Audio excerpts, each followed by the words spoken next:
తెలుగు రాష్ట్రాల్లోని చాలామంది చాలా క్యూరియస్గా వెయిట్ చేస్తున్న ఒక విషయం ఏంటంటే పాస్టర్ డెత్ రిపోర్ట్. ప్రవీణ్ పగడాల గారి పోస్ట్ మార్టం రిపోర్ట్. ఇది మర్డరా యాక్సిడెంట్ అని తెలుసుకోవాలని ఒక తెలియని క్యూరియాసిటీ.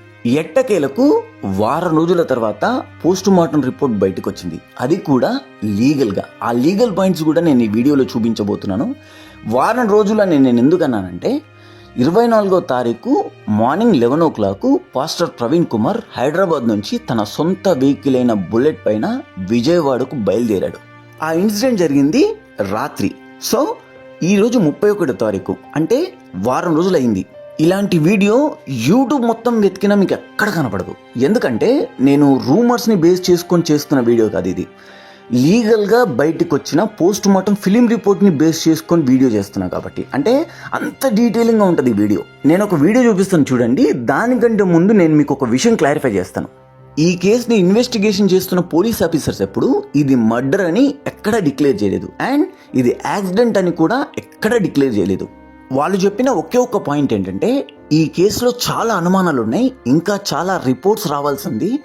మాకు ఇప్పటి వరకు దొరికిన ఒకే ఒక్క రిపోర్ట్ ఏంటంటే పోస్ట్ మార్టం రిపోర్ట్కు సంబంధించిన ఫిలిం రిపోర్ట్. అంటే ఆల్మోస్ట్ పోస్ట్ మార్టం రిపోర్ట్ వచ్చింది, కానీ ఫైనల్ రిపోర్ట్ రాలేదు. ఓన్లీ ఫిలిం రిపోర్ట్ మాత్రమే వచ్చింది అని చెప్పారు. పోస్ట్ మార్టం ప్రిలిమినరీ రిపోర్ట్లో అబ్రేషన్ ఇంజరీస్ ఉన్నాయి.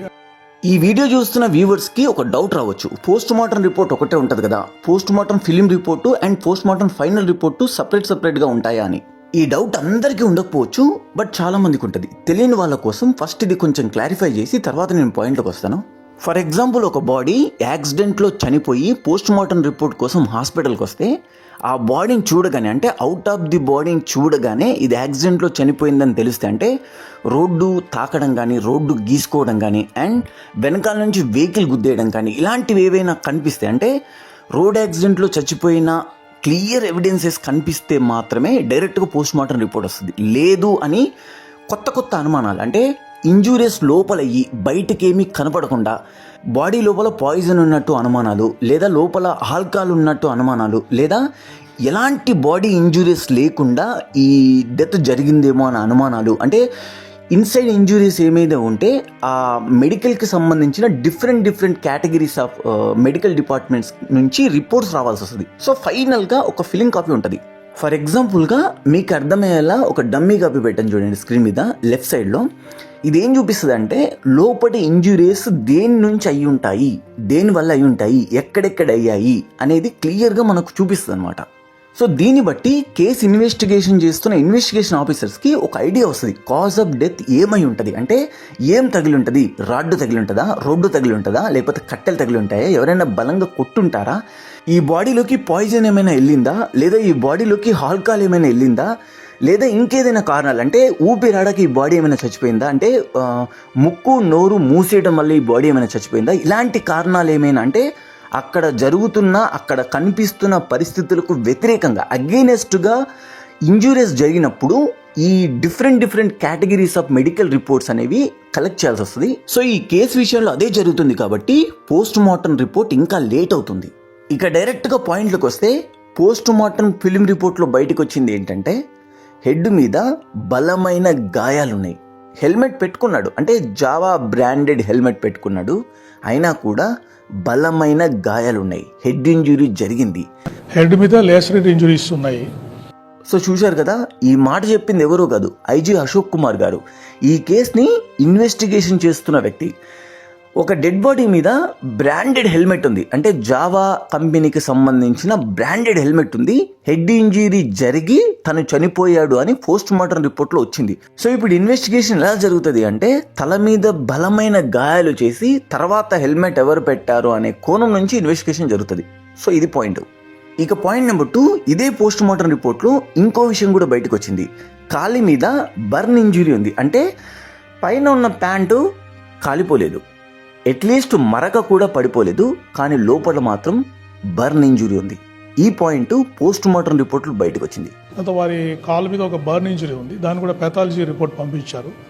సో పోస్ట్ మార్టం రిపోర్ట్లో బయటకు వచ్చిన ఈ 2 పాయింట్స్ని బేస్ చేసుకొని ఇన్వెస్టిగేషన్, అంటే ఫర్దర్ ఇన్వెస్టిగేషన్ ఎలా ఉండబోతుందో మనం ఒక అంచనా వేయచ్చు. అంటే ఎవరో చంపారు, ఎవరు వాళ్ళు, ఎందుకు చంపారు, ఏ కోణం నుంచి దీన్ని దర్యాప్తు చేస్తారు, అసలు కారణాలేంటి, ఆస్తి గొడవల, ఇంకో గొడవల, ఇంకో గొడవల, ఇంకో గొడవల. ఇక్కడ ఒక పాయింట్ ఏంటంటే ఈ పోస్ట్ మార్టం రిపోర్ట్లో బయటకు వచ్చింది ఏంటంటే ఇది జస్ట్ యాక్సిడెంటల్గా చచ్చిపోయింది కాదు. అంటే యాక్సిడెంటల్గా అంటే స్కిడ్ అయ్యి రోడ్డు పక్కన పడిపోయి జస్ట్ హెడ్ తగిలి చచ్చిపోయింది కాదు, ఎవరో బలంగా కొట్టి చంపేశారు. సో దీని వెనుక కారణాలు ఏంటి, సో కాజ్ ఆఫ్ డెత్ తెలిసింది కాబట్టి ఆ కాజ్ ఆఫ్ డెత్ వెనుకున్న కారణాలేంటి, ఏ గొడవల వల్ల వీళ్ళు చంపుంటారు అని ఇన్వెస్టిగేషన్లో తెలుస్తుంది అని నేను అనుకుంటున్నాను. ఇంకా బయట చాలా రూమర్స్ వస్తున్నాయి.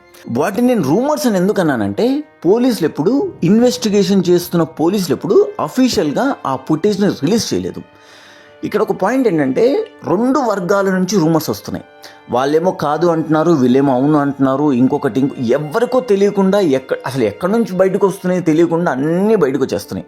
సో ఓన్లీ ఇక్కడ పోలీసులు అఫీషియల్గా అనౌన్స్ చేసిన ఒక పోస్ట్ మార్టం రిపోర్ట్ని బేస్ చేసుకొని మాత్రమే నేను ఈ వీడియో చేస్తున్నాను. రూమర్స్ని బేస్ చేసుకొని నేను ఈ వీడియో చేయట్లేదు.